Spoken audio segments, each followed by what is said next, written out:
Bueno, en nuestro módulo de hoy sobre enfermedades autoinmunes, quise hacer un curso completo sobre por qué ocurren las enfermedades autoinmunes, cuál es su causa, por qué se producen, cómo son los mecanismos internos por los cuales el sistema inmunológico se sale de control y ataca a su propio cuerpo. Lo vamos a repartirlo en 4 fases, que es la introducción, el sistema inmune, factores que desencadenan y el último paso es cómo revertir la autoinmunidad. Vamos a dividir este curso en 2 fases. Primero es los 3 primeros factores van primero y en la segunda parte irá a ver cómo hacer el tratamiento desde el punto de vista de medicina integrativa. Bueno, empecemos.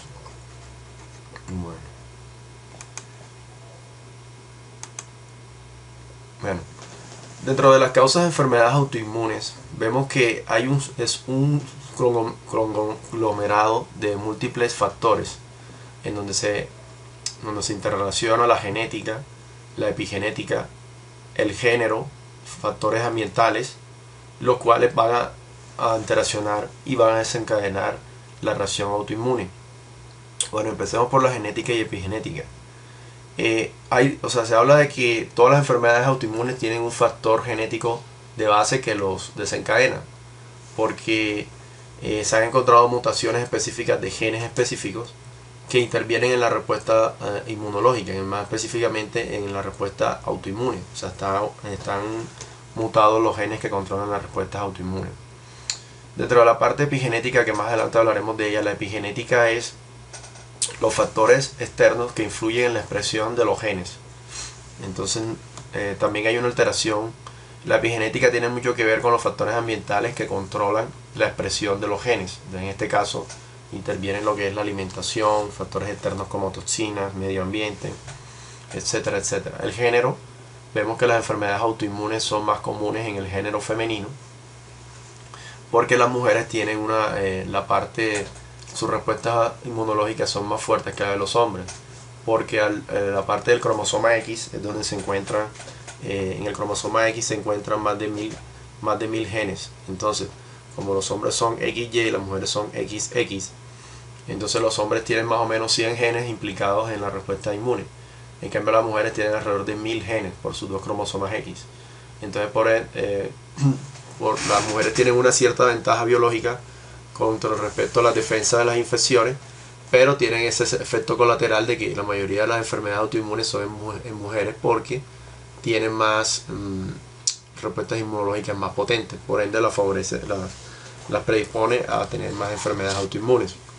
Dentro de los patógenos ambientales tenemos alimentos, cigarrillos y toxinas. Dentro de los alimentos, pues la alimentación moderna tradicional rica en ácidos grasos omega 6 y rica en azúcares refinados es la que prácticamente está haciendo dietas de aspecto inflamatorio, los cuales producen cambios epigenéticos que más adelante le explicaré cómo funciona la epigenética y la genética. Entonces, pero esta dieta inflamatoria hace que nuestro sistema inmunológico siempre esté en un estado de alerta y por lo tanto favorece el desarrollo de autoinmunidad.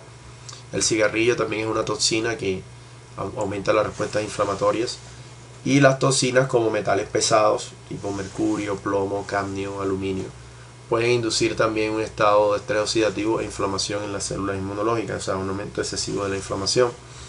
Esto conlleva que haya un imbalance de citocinas y disminución de los linfocitos reguladores, lo cual lleva a que haya enfermedades autoinmunes por afectación de la expresión genética y se pueda presentar una poliautoinmunidad. Bueno, con respecto a lo que es el sistema inmune como tal, vemos que acá hay los factores genéticos que les comentaba anteriormente. Hay mutaciones de genes, de un solo gen, que pueden causar enfermedad autoinmune. Ejemplo, el gen aire, que es el gen de respuesta autoinmune.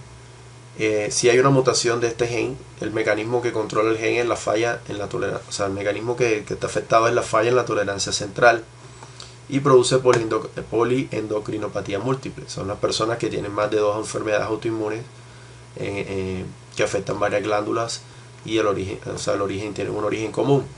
La tolerancia central se hace en el timo, entonces las células en el timo tienen afectado este gen, las células inmunológicas, y por tanto no pueden hacer los mecanismos de tolerancia. Otro, por ejemplo, el gen PSOR1, que es el gen implicado en la psoriasis. cuando está mutado este gen hay una inducción del proceso inflamatorio. Y en la enfermedad de Crohn está afectado el gen NOD2, que tiene un defecto en la presentación de antígenos bacterianos. Entonces, como vemos acá, hay otro que se parece acá, el C4, gen C4, que hay un defecto en la generación de complejo inmune. Entonces, en las personas lo favorece a tener lupus eritematoso sistémico. Perdón. Entonces vemos que en el lupus hay un defecto en los genes que controlan el complemento.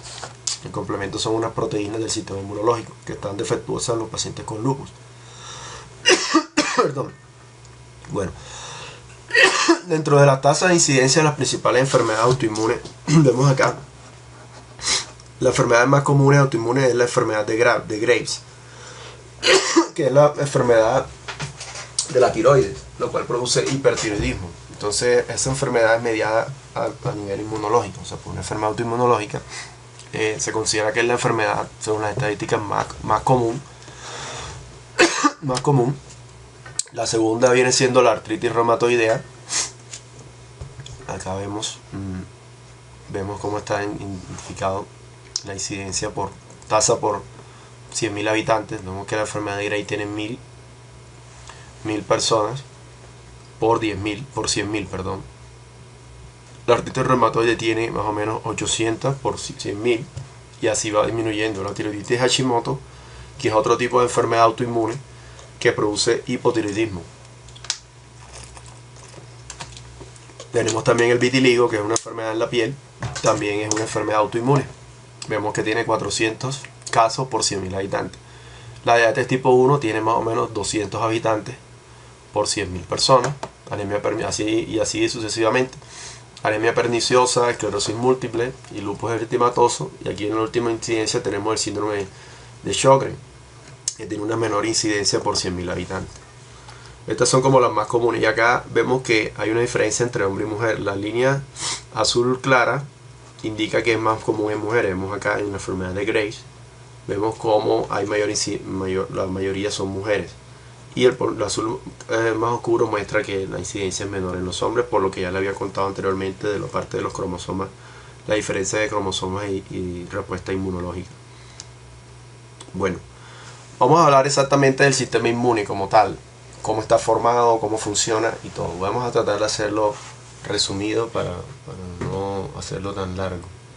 Bueno, el sistema inmune como tal está formado por órganos linfoides, que es donde se almacenan los linfocitos, órganos linfoides primarios y secundarios. Los primarios está el timo y la médula ósea. La médula ósea es donde se producen las células del sistema inmunológico, los glóbulos blancos, los glóbulos rojos y las plaquetas, básicamente. Vemos acá que todo el sistema está conectado a través de ganglios linfáticos, que son estos punticos que están acá, esquemáticamente. Vemos cómo se recorren los ganglios linfáticos de los pulmones, se conectan con los ganglios torácicos, vienen bajando ganglios abdominales, y aquí muestran el intestino, el colon. Estos verdecitos que está acá se llama la cisterna de Beckett, que es donde confluyen todos los vasos linfáticos del cuerpo. Entonces por eso es importante, por eso en todas las enfermedades autoinmunes es importante tener un colon sano. Porque por decirlo así, esto que se ve acá es el alcantarillado del cuerpo. El sistema linfático es considerado como un sistema de flujo pasivo por donde se transitan los linfocitos antes de entrar a la sangre. Entonces, vemos que se recogen todos los ganglios linfáticos del cuerpo, de los miembros superiores, de los miembros inferiores. Entonces todo ese sistema de alcantarillado drena aquí, en esta cosita verde que se ve acá en la imagen, que se llama cisterna de Beckett. O sea, la cisterna es donde llegan a confluir todos los ganglios linfáticos de todo el cuerpo. Entonces viene de arriba hacia abajo. De acá arriba viene el tejido pulmonar, ganglios linfáticos axilares, torácicos, y del sistema de ganglios linfáticos, sistema linfático de las adenoides, amígdalas, que se conoce como anillo de Waldeyer, o sea, el sistema de linfáticos superiores. Vemos acá que para el proceso de tolerancia hay una tolerancia como tal, o sea, que el cuerpo reconoce lo propio de lo extraño. Entonces hay un mecanismo de tolerancia central, que es la del timo y médula ósea, y la tolerancia periférica, que es la que se da en los ganglios linfáticos. También la tolerancia periférica se da en el vaso y en los otros ganglios del cuerpo. Entonces el mecanismo es de anergia, inhibición, supresión. O sea, estos son los mecanismos por los cuales el cuerpo tiene la forma de cómo sus células inmunológicas no destruyen sus propios tejidos. Esos son los 4 mecanismos. Vemos que el sistema inmune y los tejidos, o sea, todos los tejidos están formados por el sistema inmunológico. O sea, no hay ningún solo tejido en el cuerpo que no tenga una presencia de células del sistema inmunológico. Entonces, por ejemplo, aquí vemos la piel y los pulmones. Entonces, empecemos por la piel. Esta es la superficie, la parte superficial de la piel, que es la epidermis. La epidermis está formada por queratinocitos, las células del estrato córneo. Entonces, en la epidermis vemos acá, esta que parece como un huevito acá, es la célula, un huevo estrellado, es la célula presentadora de antígenos. Son las que recogen las sustancias externas para llevarlo a los ganglios linfáticos. Acá vemos acá los ganglios linfáticos y se produzca la respuesta inmunológica. Entonces, vemos que los queratinocitos, que son las células del estrato córneo, que son las que le dan la protección a la piel, también tienen actividad de defensa. Entonces, ellos confluyen con las células presentadoras de antígenos para estimular. O sea, si por ejemplo a usted le llega una bacteria acá en la piel, estas células presentadoras lo atrapan, lo pasan por las vías linfáticas en la dermis. Aquí vemos el canal linfático, va hacia el ganglio linfático, se lo presenta a los linfocitos, y los linfocitos son los encargados de producir anticuerpos, los pasan a la sangre y estos anticuerpos buscan a ese germen extraño y lo destruyen, así como ocurre en la respuesta inmunológica. Los anticuerpos, y también se activan las células, los macrófagos, los polimorfonucleares, que son como los patrulleros de los tejidos. Entonces, más o menos así a grosso modo funciona la respuesta inmunológica en la piel. Y en el pulmón vemos acá, como vemos la vía respiratoria, esta es la tráquea, cómo se bifurca la tráquea, los bronquios. Y en la parte microscópica vemos la parte donde se hace el intercambio gaseoso. Ahí, esto se llama alveolo. Y aquí dentro está el espacio alveolar. Entonces en el espacio alveolar está uno que se llama los macrófagos alveolares, que son como los patrulleros. Por ejemplo, usted ingiere una sustancia inhalada, cualquier sustancia, entonces estos patrulleros llegan, la atrapan, la procesan, llegan acá a la mucosa, van a los ganglios linfáticos y estimulan la producción. O sea, los patrulleros, que son los macrófagos, le entregan a los linfocitos, acá están, patrullan, llegan a los ganglios linfáticos pulmonares, se los presentan a los linfocitos, que son los generales, y los generales deciden qué hacer con esa información que ellos le llevan. Entonces, en este caso producen anticuerpos y células activas contra esa sustancia extraña que entró al cuerpo. Bueno, con respecto a la parte superior orofaringea, vemos acá el primer sistema de defensa son las amígdalas faringeas, que están detrás del paladar, la úvula, las amígdalas palatinas, que están detrás de la lengua, y las amígdalas linguales. Entonces, estas amígdalas son ganglios, o sea, son acúmulos de ganglios, o sea, son células de defensa. Entonces, todo lo que usted toma por vía oral o aspira por la boca, lo que ingiere, llega a estos ganglios, y estos ganglios son los que activan el sistema inmunológico principalmente. Vemos acá que en la lengua también tiene sistema de defensa. Entonces, esto es lo que se conoce como anillo de Waldeyer. Están arriba, abajo y en la parte inferior de la boca. Y en la parte posterior, arriba también, sino que en esta imagen no están lo que son las famosas adenoides, la nariz, todo eso está conectado. Entonces, cuando usted ingiere alguna partícula, el cuerpo la atrapa, la procesa, la presenta y decide si destruirla o no destruirla. Entonces, vemos que el cuerpo es una máquina perfecta de defensa. Está muy bien equipado para la defensa. Entonces, vemos que bueno, con respecto a la parte intestinal, vemos que el intestino también está muy formado por acúmulos linfoides, lo que se llaman placas de Peyer. Entonces, aquí vemos, esta es la parte intestinal, lo cortamos, hacemos un corte, y en la parte inferior se ve como las vellosidades intestinales, que aquí es donde se absorben los alimentos. Entonces, se absorben los alimentos por aquí enseguida. Debajo de esa barrera están las células, las famosas células presentadoras de antígenos, que atrapan todo lo extraño.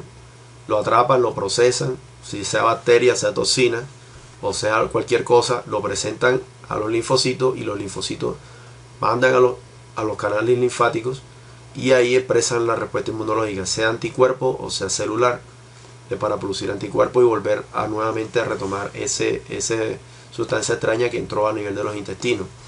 Entonces, el intestino es uno de los órganos que tiene más actividad inmunológica. Por eso es que es importante, más adelante va a ver por qué hay que curar el intestino en las enfermedades autoinmunes. Entonces, vemos acá que el colon, el intestino, no solamente tiene células inmunológicas, tiene también lo que se llama el microbioma, que son la flora intestinal. Entonces, dentro de los gérmenes que más se encuentran están los bacteroides, las proteobacterias, los firmicutes y otros gérmenes. Vemos que los gérmenes no solo están, los bacteroides son los que más se encuentran, no solo están en el colon, también están en la boca, en el esófago, en la piel, en el estómago y la vagina. Es decir, la flora intestinal o microbiota también es un órgano de microorganismos que son comensales, o sea, son microorganismos que nos ayudan a establecer respuestas inmunológicas sanas. Por eso es que es muy importante y cada vez, hace 10 años se está investigando mucho sobre la flora intestinal y cómo estas alteraciones en la flora intestinal y en la flora, o sea, en la flora del ser humano, no solo intestinal, porque los gérmenes comensales están en todo el cuerpo, cómo intervienen en nuestras respuestas biológicas y respuestas genéticas, específicamente en el sistema inmunológico y cómo influyen las enfermedades.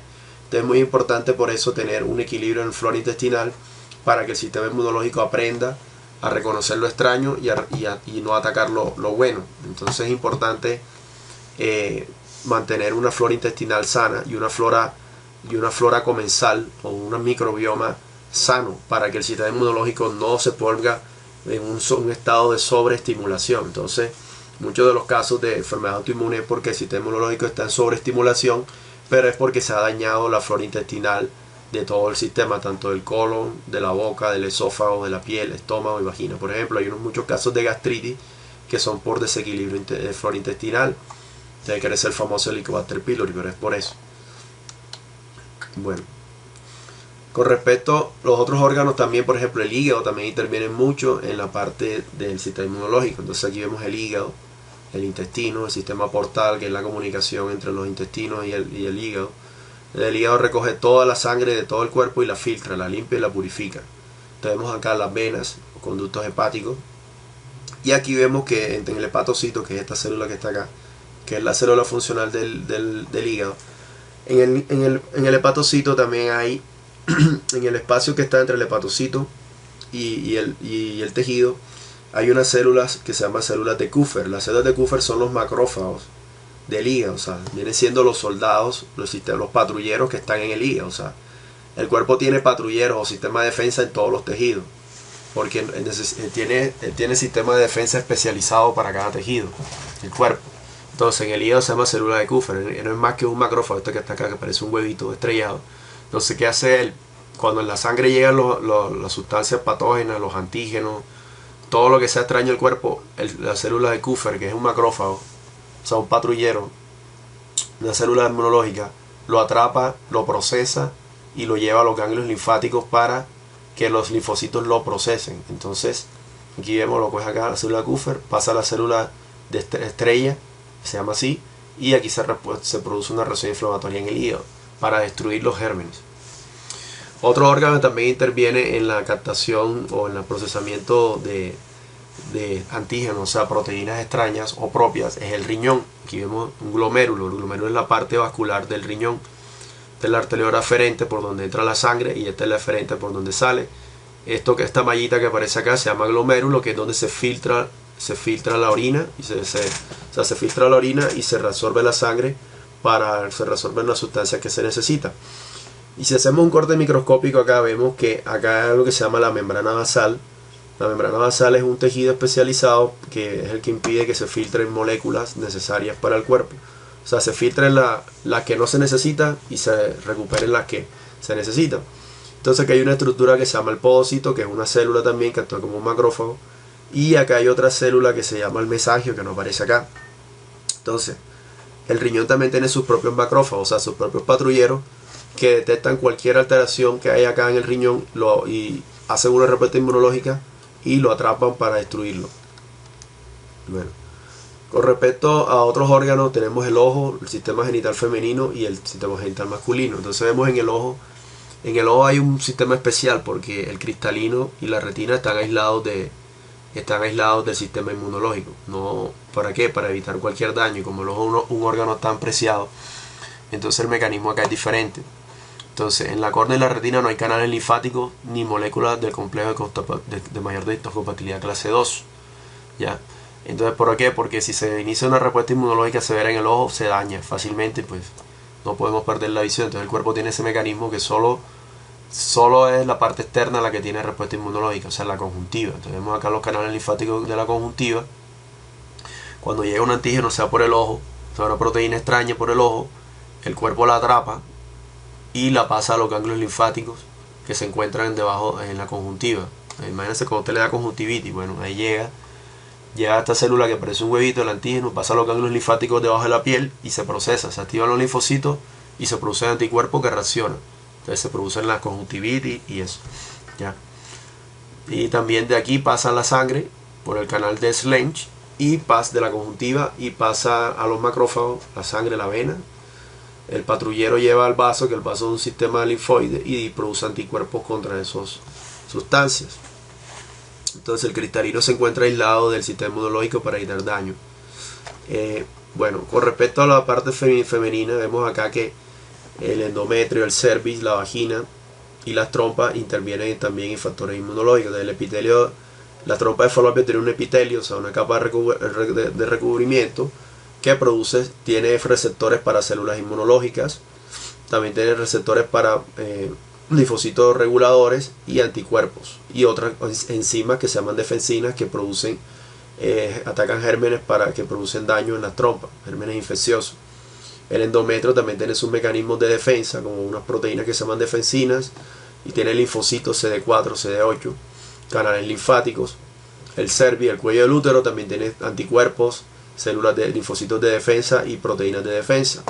La vagina también tiene factores de defensa, el pH vaginal, el ácido vaginal y el lactobacilo, que es la flora intestinal que ya vimos. Entonces eso ayuda a la defensa contra gérmenes que pueden entrar a nivel vaginal. Entonces cuando se rompen esas defensas, que ocurren las infecciones como la vaginitis, los dolores pélvicos, las EPI o enfermedades inflamatorias pélvicas. En la parte del testículo vemos que el testículo es una barrera. Aquí vemos el epidídimo, los vasos sanguíneos que lo irrigan, y acá vemos los túbulos seminíferos. Acá adentro están pues donde se producen los espermatozoides, las células de Leydig y las células de Sertoli. Por acá salen los espermatozoides al exterior. Vemos que el testículo expresa citoquinas o moléculas de atracción como la interleucina 1, la 6 y la activina. El testículo se defiende también ante antígenos agresores. Pero el testículo está protegido por una barrera, que es la barrera, es esta barrera que está acá, la barrera hematotesticular. O sea, la sangre no llega directamente al testículo, sino por una barrera que es donde se van filtrando. Eso es para proteger la especie, porque si se te dañan los testículos, pues no puedes procrear. Entonces vemos que aquí vemos también que las células de Leydig, que es donde se produce la testosterona, las células de Sertoli, donde se produce los espermatozoides, son influenciados por el 25-colecalciferol, que es la vitamina D. Entonces aquí vemos que la vitamina D modula el macrófago para que no dañe los testículos. Bueno, con respecto al cerebro y sistema nervioso central y sistema inmune, aquí vamos a detenernos un poquito porque el cerebro es muy importante para control y regulación de las respuestas del sistema inmunológico. Bueno, vemos acá, este es el cráneo, vemos el cerebro. Estas vellosidades que se ven acá se llaman los aracnoides. Aquí es donde circula el famoso líquido cefalorraquídeo, la dura madre, aracnoide, el espacio subaracnoideo. Entonces esta es la membrana que recubre el cerebro. Entonces la membrana que recubre el cerebro está formada por esas membranas, son las que contienen el sistema inmunológico que protege al cerebro. Entonces entre esas membranas y el cerebro hay una barrera, que es esta que está acá. Usted ve acá este espacio. Este espacio se llama barrera hematoencefálica. O sea, al cerebro no puede entrar nada sin pasar por esta barrera, que es la que lo filtra. Esta acá, barrera hematoencefálica. Estos son los ventrículos por donde circula el líquido cefalorraquídeo. Como aquí está circulando. El líquido cefalorraquídeo actúa como un amortiguador y también nutridor bioquímico del cerebro. Vemos el cráneo. Entonces eso protege al cuerpo, amortigua el cerebro ante golpes o agresiones externas. Entonces dentro de estas meninges están estas células, que son la microglia, el astrocito y el oligodendrocito. Estas son células inmunológicas especializadas, súper especializadas, que hacen parte del sistema inmunológico. Y esta es la neurona. Entonces hay como una conexión o una interrelación entre las neuronas y las células inmunológicas. Entonces Los principales patrulleros es la microglia. La microglia produce, esta dice aquí IL-12, que son interleucinas 12, 13, 25 y 4, que son las que activan las respuestas inmunológicas normalmente. Los astrocitos son los que frenan la respuesta inmunológica, producen el TGFB, TLR3 y estimulan citoquinas que frenan la respuesta inflamatoria. Es muy importante en el cerebro mantener respuestas inflamatorias reguladas, porque si se daña el cerebro, pues se daña el comando central biológico. Y el oligodendrocito es el que está sobre los nervios periféricos. Aquí vemos un axón y esta casita azul que aquí de la mielina. Entonces esto es importante saberlo para los casos de esclerosis múltiple o enfermedades degenerativas del cerebro, que no está implicado el sistema inmunológico. Entonces, estos microglias, estos sistemas inmunológicos, estas células que están acá, recubren las neuronas, tanto centrales como los nervios periféricos. Entonces, cuando el sistema inmunológico sale de control, estas mismas células del sistema de defensa destruyen a las neuronas y producen las enfermedades como tal, la esclerosis múltiple, que ya está reconocida como una enfermedad autoinmune. Bueno, acá vemos una interacción de cómo interacciona el cerebro. Aquí vemos el cerebro, todo el cerebro, la parte interna, el tálamo, el hipotálamo, la hipófisis, ya, aquí está el cerebelo, este es el tallo cerebral. Vemos cómo el cerebro, el sistema nervioso central, interacciona con todo el sistema periférico, el vaso, que determina la inmunología, el vaso, el hígado, los ganglios linfáticos, los macrófagos, los células NK, que son los asesinos naturales, y el hígado. Entonces, cómo interacciona el cerebro con la sangre, o sea, la información eléctrica con la parte química, que es la sangre. Interacciona a través del sistema nervioso autónomo, que es el sistema nervioso simpático, y el sistema nervioso parasimpático. Entonces, el simpático es el que estimula la respuesta inmunológica. Aquí vemos acá, simpático. Esta flechita en más significa que estimula al vaso a producir anticuerpos, estimula a los ganglios a producir anticuerpos y respuestas inmunológicas, estimula al hígado a producir anticuerpos y respuestas inmunológicas. Y aquí vemos que estimula este triangulito que es la glándula suprarrenales, estimula la adrenalina para estimular la fagocitosis y los macrófagos. O sea, el cerebro es el conductor directo de la orquesta inmunológica del cuerpo. Entonces, cuando hay fases de alarma, fase activa, simpático, fase de alarma, se estimula el vaso, producción de anticuerpos. Canal linfático, producción de anticuerpos. Hígado, producción de anticuerpos. Entonces todo está relacionado con el cerebro. Entonces el cerebro se relaciona a través de los tejidos por el sistema nervioso autónomo. El otro, el que frena la respuesta inmunológica, es el nervio vago o el sistema nervioso parasimpático. Aquí vemos la flechita en los menos, que significa que lo frena. Entonces cuando se estimula el nervio vago a través de la neurotransmisora acetilcolina, que son las respuestas de regulación del cerebro, pues se frena la producción de anticuerpos en el vaso, se frena la producción de anticuerpos en el hígado, los ganglios linfáticos, y la acetilcolina disminuye la fagocitosis. También estimula la producción de corticoides para frenar la inflamación. Entonces el cuerpo siempre tiene un equilibrio entre inflamación y desinflamación mediado a través del sistema nervioso central por medio del sistema nervioso autónomo. Entonces esto es muy importante saberlo, ya que las personas con enfermedad autoinmune, la gran mayoría que yo he visto, tienen problemas a nivel del sistema nervioso central y el sistema nervioso autónomo. Es decir, tienen un desequilibrio en la respuesta autonómica. Son personas muy estresadas, muy ansiosas, muy preocupadas. Son personas depresivas también. Entonces eso es lo que es uno de los principales factores que hace que el sistema inmunológico se vuelva hiperactivo. Entonces por eso es muy importante conocer esto, ya que si no frenamos la respuesta del sistema inmunológico, la respuesta de alarma del sistema nervioso, el sistema inmunológico queda hiperactivo, como lo que vemos acá por el sistema nervioso simpático. Estas respuestas nacen en el tallo cerebral, o sea, son respuestas inconscientes. Entonces, ¿cómo se regula eso? Eso cuando veamos el tratamiento vamos a ahondar más en eso. Pero es importante saber cómo funciona el sistema inmunológico para poder saber cómo corregirlo. Vemos acá el intestino permeable. El intestino permeable es uno de los factores también que influye en la aparición de enfermedades autoinmunes. Vemos acá, estas son las células que recubren el intestino. Aquí estos cuadritos están pegaditos. Normalmente deben estar pegaditos, pero por algunos factores, el intestino queda huequito, queda poros, y hace que las barreras, por ejemplo, alimentos, esto que se ve acá son alimentos, estas flequitas son bacterias, hongos, parásitos, pasen directamente a la sangre como intolerancias alimentarias. Y todo esto que está acá, esta flechita, este triangulito verde, morado, el azulito, esto acá, hace que el sistema inmune quede loco prácticamente. ¿Por qué? Porque si hay una barrera intestinal que no permite que pasen proteínas de alimentación ni otras cosas que entran por la boca al intestino y pasan directamente a la sangre, su cuerpo está intoxicado de sustancias y por tanto el sistema inmunológico tiene que reaccionar. Entonces en esta reacción desproporcionada es cuando se producen muchas de las enfermedades autoinmunes. Ahora, ¿por qué se produce el intestino permeable?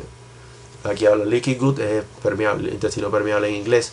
Entonces, por ejemplo, el factor principal es el estrés, por el mecanismo que ya les mostré anteriormente. Entonces, una respuesta de estrés activada, mucha adrenalina, mucho cortisol, daña esta barrera intestinal, creando poros y por tanto dañando la principal sistema de barrera entre el medio externo y el medio interno. Entonces, en este caso, todo lo que está en el interior del intestino pasa directamente a la sangre, y al pasar a la sangre el sistema inmunológico inmediatamente se activa y va activando su respuesta de daño inmunológico, inflamación. Las toxinas que ingerimos en la alimentación pueden ser como toxinas como el plomo, el mercurio, el cadmio, el litio. Todos estos minerales tóxicos entran directamente y dañan esta barrera intestinal. Este es el intestino por dentro. Partículas de alimentos mal digeridas, vemos acá, por un mal sistema digestivo, o sea, un mal sistema de masticación, un mal sistema de digestión a nivel intestinal, a nivel del estómago, hace que las partículas de alimentos queden en una forma muy grande y se pasan directamente y dañan la mucosa intestinal.